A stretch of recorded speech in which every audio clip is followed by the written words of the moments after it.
আপনাদেরকে বলি না কি যে আমার এখানে ভীষণ হচ্ছে কি যে পায়রা আছে আর আমার গাছগুলোকে নষ্ট করে দেয়।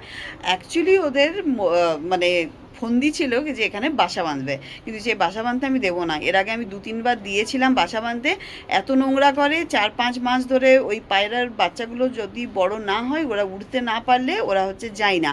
এবার সেই জায়গাটাতে পটি করে নোংরা করে পরিষ্কার হয় না, গন্ধ ছাড়ে। তো এইবার আমি ঠিক করেছি দেবো না। তো দেবো না বললে কি করে হবে, ওরা কি করেছে আমার ব্যালকনিতে দেখুন। একটা ছোট্ট জায়গা ছিল কর্নারে, ওই ফাঁকা টবগুলো রেখেছিলাম, তার ওপরে হচ্ছে এই কাপড়টাকে পেতে এইভাবে হচ্ছে যে বাসা তৈরি করছে।